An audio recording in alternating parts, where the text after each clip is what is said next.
The alien world was silent in its sorrow. Beneath the pale blue sky, the remnants of a once vibrant settlement lay in ruin. It had been a thriving place, full of life, but now it stood abandoned. The once proud city was reduced to rubble, its citizens scattered to the winds, leaving behind only the echoes of a broken society. Among the wreckage stood a lone figure, a mother who had lost everything.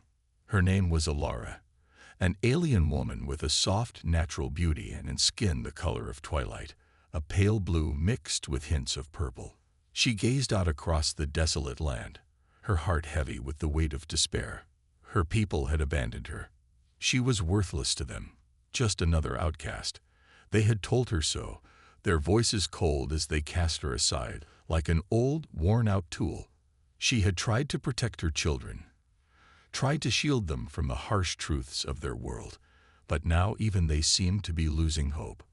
Alara's eyes were filled with sorrow as she looked down at her children. The youngest, a girl named Lyra, clung to her mother's side, her small hand gripping Alara's sleeve tightly. Her bright, curious eyes searched the barren landscape, as if expecting something or someone to appear from the ruins. Beside her, her older brother, Kale, stood a little further away, his arms crossed, a look of determination on his face. He was strong for his age, but even he couldn't hide the pain in his eyes. "What are we going to do, Mother?" Cal's voice was quiet, almost drowned out by the wind that carried the faint scent of smoke and ash. "The others, they won't help us. They turned their backs on us." Alara knelt down, brushing a strand of her daughter's hair away from her face. She could see the fear in Lyra's eyes, but she didn't know how to answer her son's question. She didn't know what to say. How could she explain that their people, her people, had forsaken them? How could she explain that they were alone in the universe, with no one to turn to? She had failed them. "They're wrong, Kale," Alara said softly, her voice thick with emotion. "We are not worthless." But even as she spoke the words, she didn't believe them. The truth was that their survival had never been about strength or courage. It had always been about what others saw in them. And now her people had chosen to see them as nothing more than a burden. Alara's gaze drifted to the horizon, her thoughts heavy with the weight of her failure. She had always believed in her people, had fought for them, done everything she could to protect them. But now it seemed like they were beyond saving. The memories of the council's cold words haunted her, their harsh rejection still fresh in her mind. "We don't belong here anymore," one of the council members had said, his voice as cold as the icy winds that swept across their world. "You and your children are nothing but a reminder of our failures. You are no longer welcome. Leave." Alara had tried to protest, but the words died in her throat. She had pleaded with them, but it was all in vain. The decision had already been made. She and her children were cast out. "Why don't they see us for who we are?" Alara whispered, her voice barely audible as the wind carried her words away. Lyra's small voice broke through her mother's thoughts. "Are we going to find them, Mama? The ones who can help us?" Alara looked down at her daughter, her heart aching. Lyra's innocence was both a blessing and a curse. She had no idea of the cruelty that had been inflicted upon them. To her, the world was still full of possibilities. But Alara knew better. The universe was a vast, cold place, and she didn't believe there was anyone who could help them now. Still, she couldn't help but feel the tiniest spark of hope. It flickered within her, small and fragile, but it was there. Maybe there was someone who could help. Her thoughts were interrupted by a faint sound, something that didn't belong in the stillness of the ruined settlement. It was distant at first, but growing closer. The hum of engines, the soft whirring of a ship's thrusters. Alara's heart skipped a beat. Could it be? She stood up quickly, her eyes scanning the sky. It was difficult to make out through the dust and smoke, but there, in the distance, was a small craft descending slowly toward the ground. Alara's pulse quickened as she grabbed Cal's arm. "Do you see that?" she asked urgently. Cal nodded, his eyes wide with surprise. "It's a ship, but who would be coming here? Everyone is gone." I don't know, Alara said, her voice shaky. But we have to find out. She gathered her children close, her heart pounding in her chest as she watched the ship draw nearer. It was unlike any vessel she had seen before, sleek, with a design that seemed both foreign and familiar at the same time. The craft settled gently onto the ground, its engines shutting down with a soft hum. Alara's breath caught in her throat. This was it, the moment she had been waiting for, the hope she had been clinging to. But who would step out of that ship? And would they be the salvation she so desperately needed, or another source of pain? The door of the ship slid open, and a figure stepped out. It was human, dressed in a dark uniform, and Alara's heart skipped another beat. A human.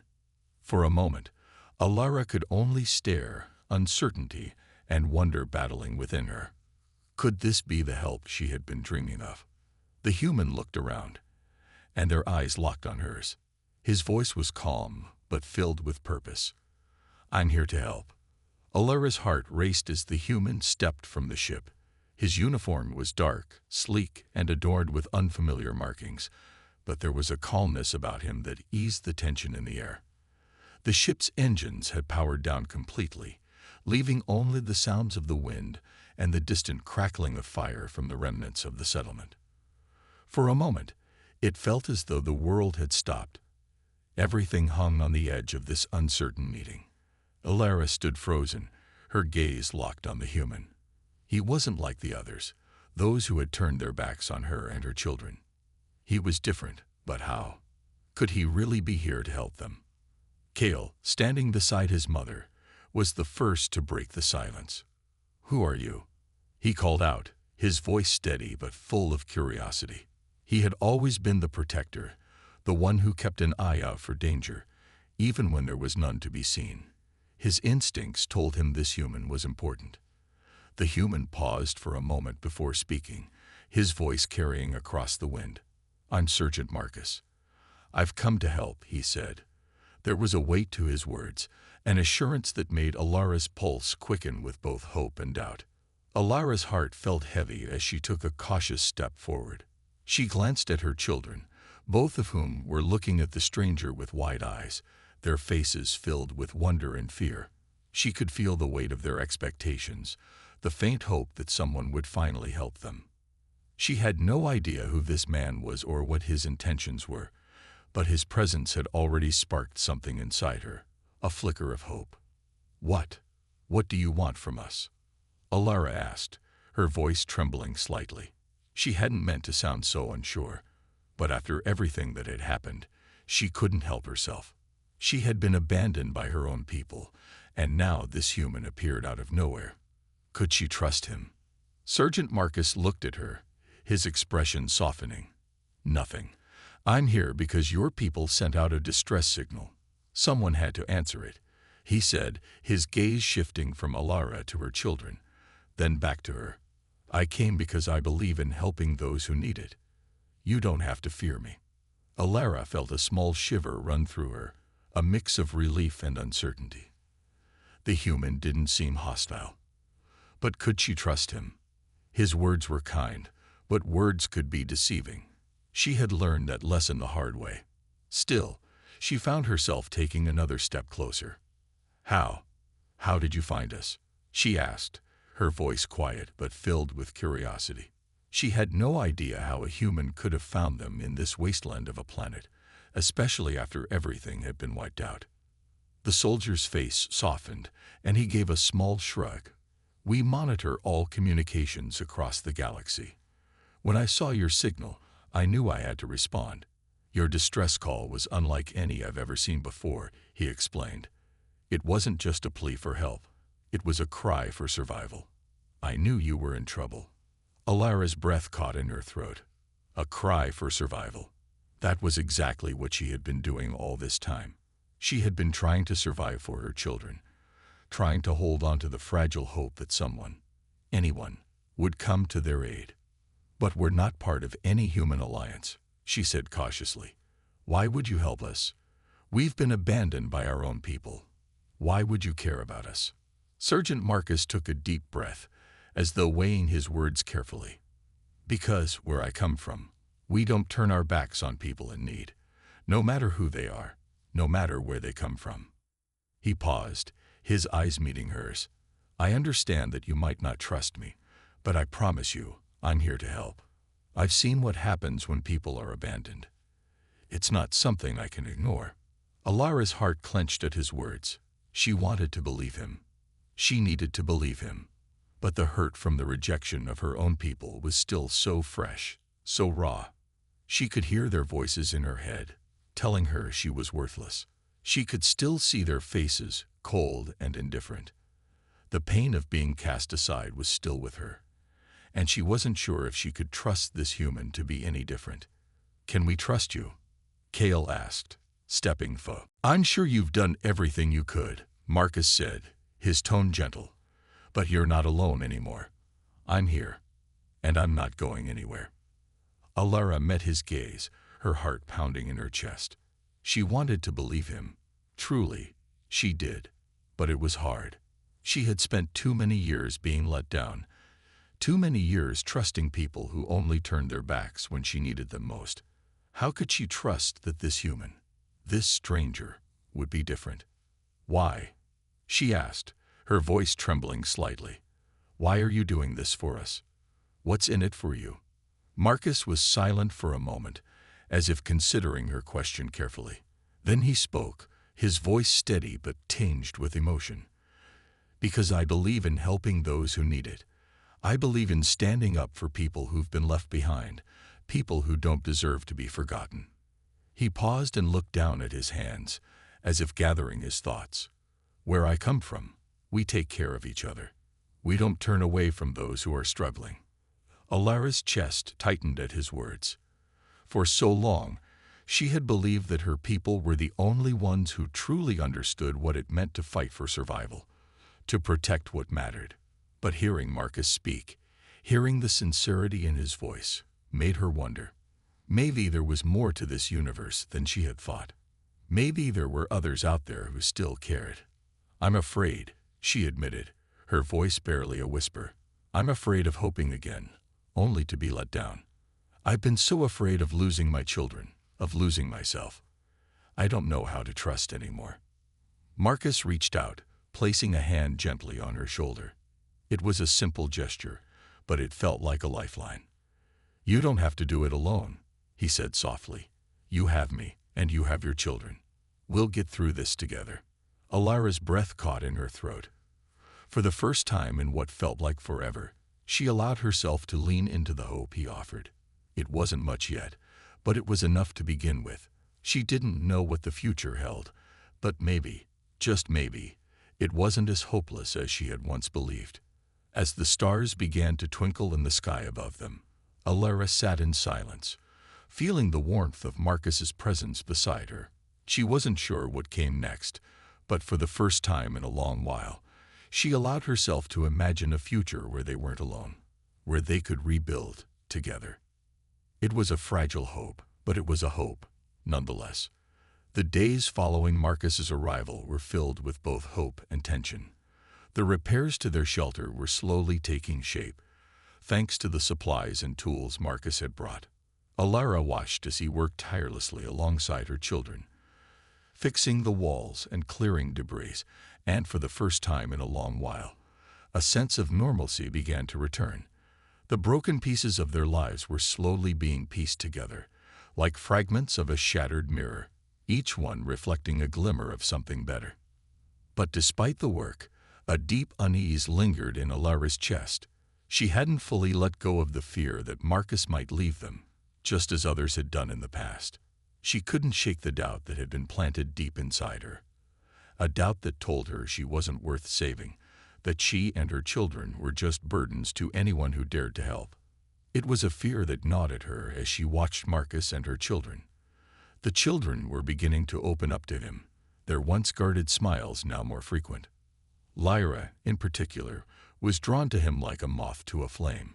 She asked him questions about Earth and its people, about the stars and the sky, and Marcus answered with patience, always encouraging her curiosity. Kale, however, remained distant.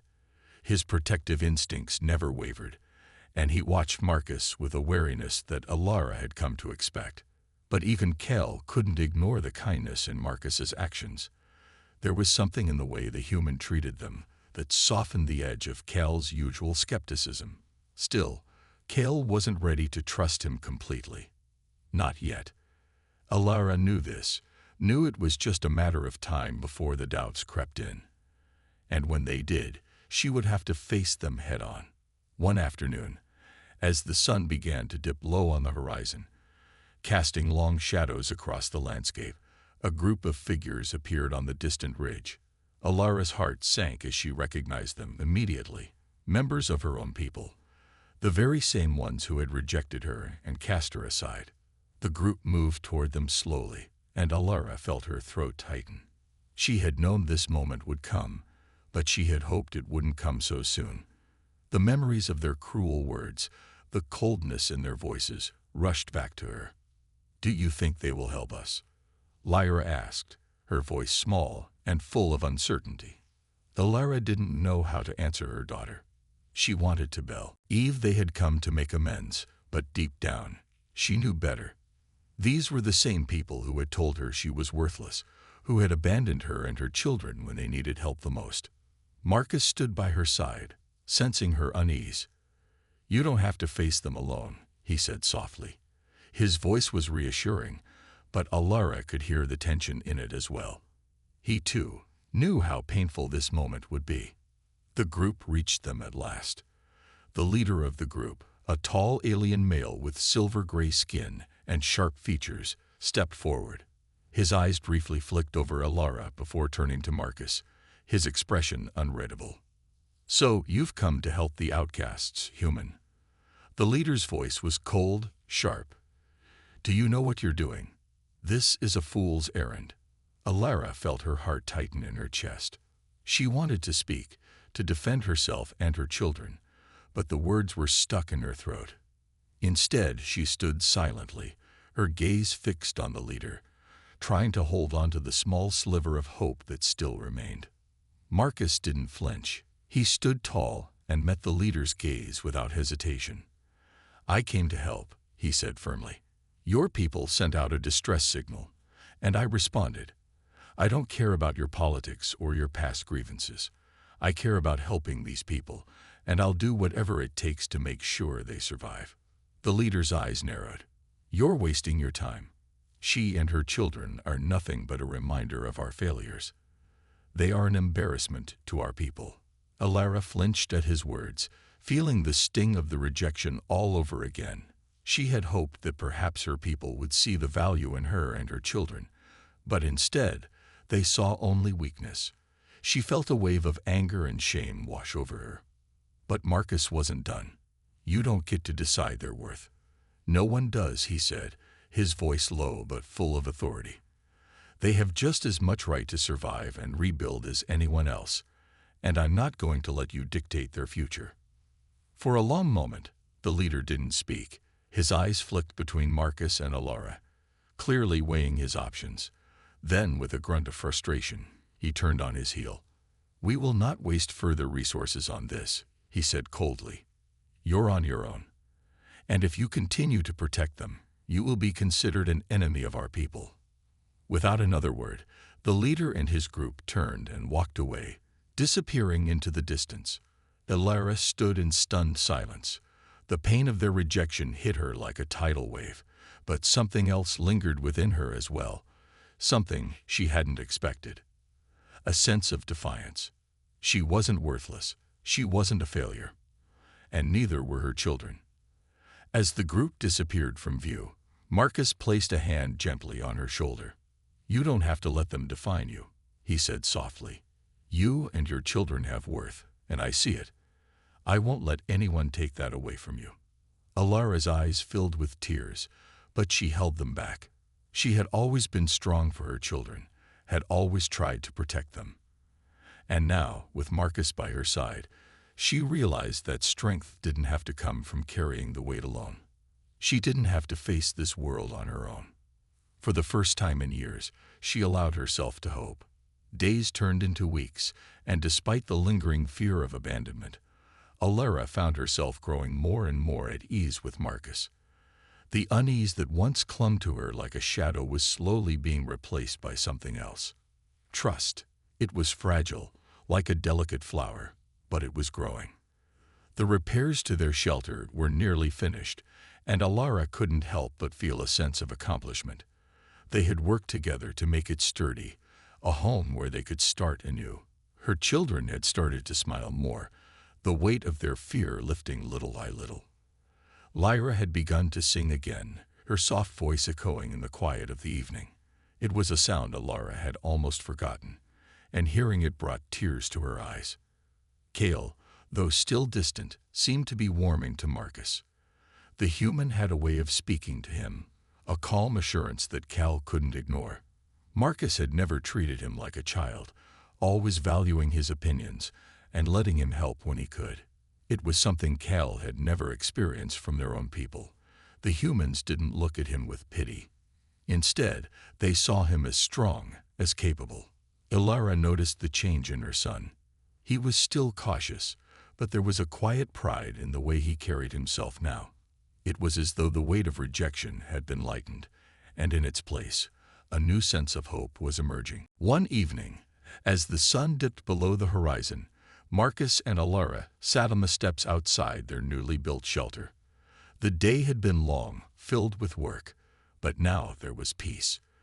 The air was cool, the stars beginning to twinkle above them. "You know," Marcus said, breaking the silence, "I've never met anyone quite like your people. The strength you have, it's incredible." Alara glanced over at him, surprised by his words. She had always seen her people as strong in their own way, but she had never seen them as anything more than survivors.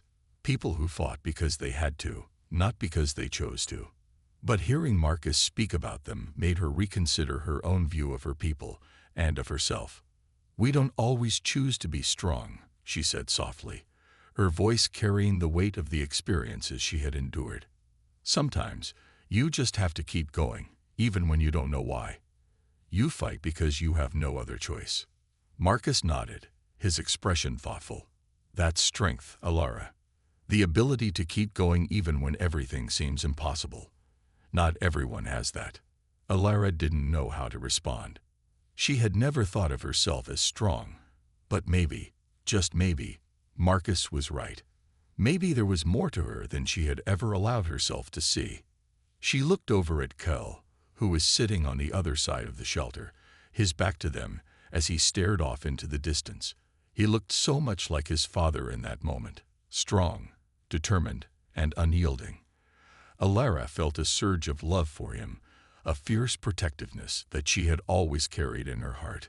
"I want to make sure they have a future," Alara said quietly, her gaze never leaving Cale. "My children deserve more than this life. They deserve to feel safe, to feel like they belong somewhere." Marcus's voice softened. "They will. I promise you that. I'll make sure of it." Alara turned to face him, her heart full of gratitude. For the first time in a long while, she felt like maybe, just maybe, she wasn't fighting alone anymore. She didn't have to carry the burden on her own shoulders. With Marcus by her side, she had someone who believed in her, in her children, and in the future they could build together. "Thank you," she said, her voice barely above a whisper.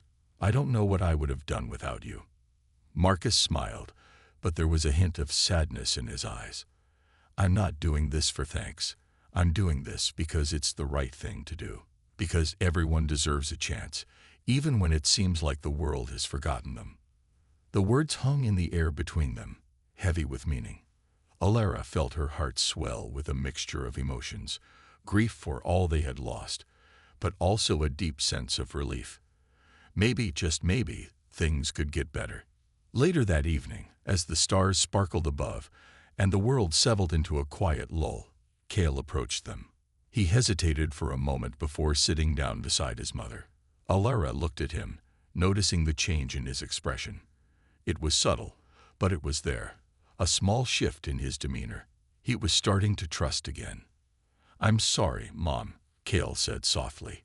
I've been watching him." Marcus, I mean.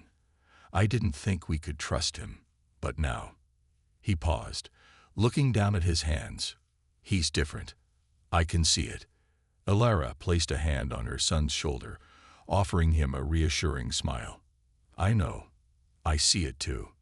Cale nodded, his eyes flicking to Marcus, who sat quietly beside them.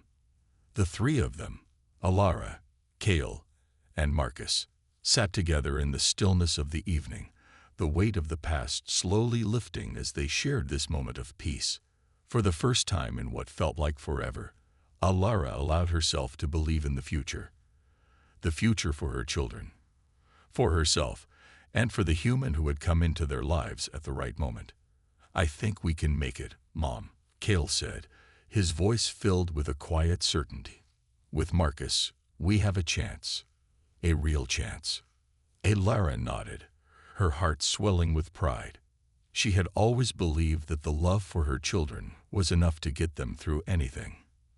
But now, she realized it wasn't just love that would carry them forward. It was trust, hope, and the strength of the bonds they were forming.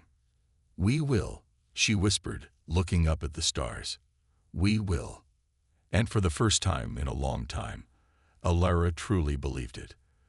The peace that had settled over their small shelter was about to be shattered. A low rumble in the distance sent a shiver through Alara's body. She had learned to trust her instincts, and something about the sound didn't feel right.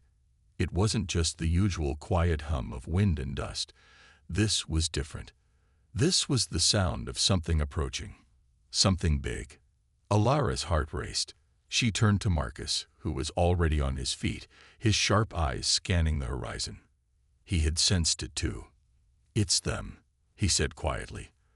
The ones who rejected you. They're back. Alara's stomach clenched. She had been prepared for this moment, but that didn't make it any easier. After the last encounter with her people, she had hoped they would leave them alone. But now, they were coming again, their intentions clear in the way they had looked at her. Cold, judgmental, dismissive. Do you think they'll try to take us? Cale asked, his voice steady, though Alara could hear the edge of fear in it. He had been strong throughout everything, but even he couldn't mask the tension that filled the air. Marcus didn't answer immediately. He walked to the edge of the shelter and peered through the dust clouds, his jaw tightening. After a moment, he turned back to face them. They might try, he said, but I won't let that happen. I promise. Alara's breath caught in her throat. She knew Marcus would stand by them, but the odds were stacked against them. Her people were far more numerous, and though they had no love for her, they had the strength of their numbers. What could a human and a small family do against such overwhelming force? But something in Marcus's voice made her feel that perhaps they stood a chance. The ground shook again, and this time the sound of engines grew louder. Alara felt a chill spread through her. The enforcers were closing in. There was no escaping them now. She turned to Cale and Lyra. Get to the back, she said, her voice firm but gentle.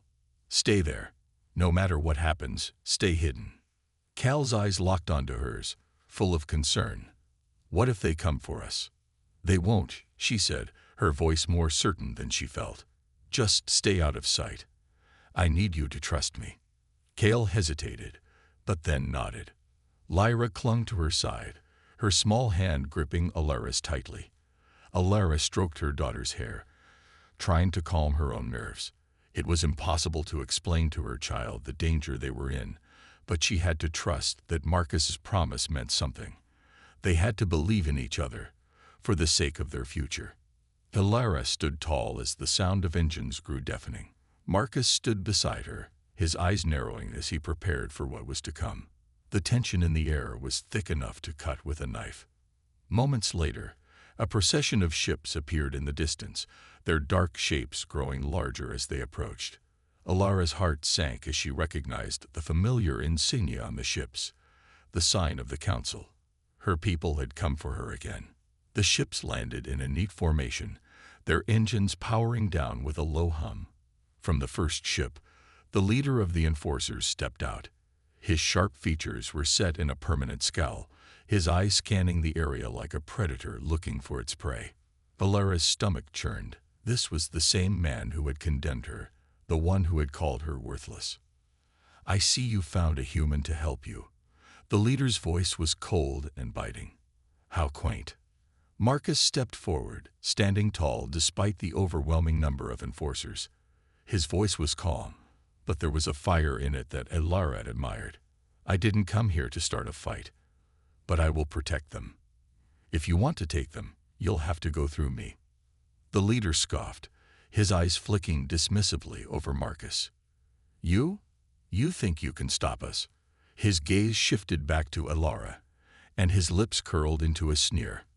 "You and your pathetic little family. You should have stayed with us. But now you've made your choice, and it will cost you." Alara's heart pounded in her chest. She couldn't let her children see this, couldn't let them see the hate that her people were capable of. But she couldn't run anymore. She had to stand her ground. For Kale, for Lyra, for herself. "You're wrong," Alara said, her voice steady despite the fear that threatened to rise up. "I never asked for your approval. You're the ones who abandoned me. You turned your backs when I needed you the most." The leader's eyes flashed with anger. "You're nothing but a traitor to your people. We'll see how long you last without us." Marcus stepped forward, standing between Alara and the enforcers. His expression was fierce, his body language unyielding. "You'll have to get through me first, and I don't think you'll be able to do that." The enforcers hesitated, unsure of what to make of the human standing before them. Marcus wasn't just a soldier. He was a force of nature, determined and unwavering. He had already proven himself capable, and Alara could see the enforcers begin to doubt their initial confidence. But still, the numbers were against them. Alara's heart raced as the tension built, the air thick with unspoken threats. She could see the enforcers preparing for a confrontation, their weapons at the ready. Just as it seemed like all was lost, a loud voice rang out, cutting through the standoff. "Stop!" It was Kel. He had emerged from the shelter, standing tall and proud. His eyes burned with defiance, and Alara could hardly believe what she was seeing. Her son, her boy, was ready to fight for them. "We won't run anymore," Kel said, his voice steady and filled with courage. "We're not afraid of you." Alara's heart swelled with pride as she looked at her son. She had always known he was strong, but seeing him take a stand like this, it was everything. The enforcers looked at each other, unsure of how to respond to the bravery of this young boy and the human standing before them. Alara's gaze shifted to Marcus, who gave her a small, reassuring nod. They weren't alone anymore. As the leader of the enforcers took a step forward, ready to strike, something shifted in the air. The ground beneath them seemed to tremble, not with the threat of battle, but with the weight of something much larger, the unyielding strength of those who had been cast aside, but were now standing together. Alara didn't know what the future would hold, but in that moment, she knew one thing for certain. They were ready to fight. They were ready to stand their ground, no matter what. And with Marcus, Kale, and Lyra by her side, Alara was no longer afraid. The tense silence that had settled between Alara's family and the enforcers was broken by the harsh clang of armor and the soft thrum of engines as the leader took another step forward. But this time, something was different. There was no fear in Alara's chest, only determination. She stood tall, her children by her side, and Marcus standing strong beside her. In that moment, Alara realized that she wasn't alone anymore. She had her children, she had Marcus, and together, they had something no one could take from them: hope. The enforcers, despite their numbers, seemed to hesitate. It wasn't just Alara's defiance they were facing, it was the unity of a family, something far more powerful than any weapon. Kel's steady gaze and Lyra's innocent courage spoke volumes, and for the first time, Alara saw the enforcers falter. The leader of the enforcers scoffed, clearly not used to being challenged. "You think you can just stand there, defy everything we've worked for? You're nothing more than a threat to our people. Alara felt the weight of his words, but she refused to be moved. I'm not the threat, she said firmly. You are. You who chose to abandon those who needed you most. You who condemned us without a second thought. Her voice was calm, but inside, her heart beat with a fierce strength. She wasn't going to let them break her again. She wasn't going to let them break her family. Why should we care about your people? Marcus spoke up, his voice low but filled with authority. I've seen what you've done to her children. And I've seen the strength they have, strength that's worth more than any of you could ever understand. The leader's eyes narrowed, clearly offended by Marcus's words. But instead of lashing out, he seemed to pause, as if considering them for the first time. His gaze flicked from Marcus to Alara, then to Kale, and finally to Lyra. A silence stretched between them, filled only by the soft sounds of the wind. Enough of this, the leader spat after a long moment. We'll deal with you in time. But Marcus's voice was firm as he stepped forward, standing between Alara and the enforcers. No, this ends now. For a moment, the tension in the air seemed unbearable. But then, something unexpected happened. One of the other enforcers, a younger one with hesitant eyes, stepped forward, lowering his weapon. Commander, he said softly, his voice almost uncertain. Maybe it's time to stop fighting. Maybe it's time to listen. The leader turned to him sharply, his expression a mix of disbelief and anger. What are you saying? We've been given orders. I'm saying that sometimes orders aren't everything. The younger enforcer continued, his voice gaining confidence. These people, this family, have survived on their own. They don't need to be dragged down. They don't need to be punished. Alara couldn't believe what she was hearing. The leader of the enforcers looked at his subordinate as if he had lost his mind. For a long moment, there was no movement. No one spoke. But then, the leader finally turned away with a cold, hard look. Get back to your ship, the leader ordered, his voice clipped. We'll leave them for now. But remember, this isn't over. The younger enforcer nodded slowly, and as the group of enforcers began to retreat, Alara let out a breath she hadn't realized she'd been holding. The threat had passed for now, but the weight of the encounter still lingered. As the enforcers climbed back into their ships and flew off into the sky, Alara turned to Marcus and her children. The moment of relief felt almost unreal. For the first time in what felt like forever, she could see a future ahead of them, a future where they didn't have to live in fear, a future where they were free to rebuild. Kale looked at her, his eyes full of a mixture of awe and disbelief. We did it, he said quietly. We actually did it. Alara nodded, her eyes misting over. Yes, we did.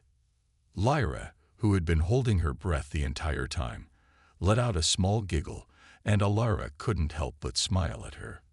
It was the sound of something pure, something untouched by the struggles they had faced. It was the sound of hope, of a future they could build together. Marcus stepped forward, placing a hand on Alara's shoulder. You were incredible, he said, his voice warm with admiration. All of you. Alara glanced at him, her heart swelling with gratitude. We wouldn't have made it without you, she replied softly. You gave us the courage to fight, to believe.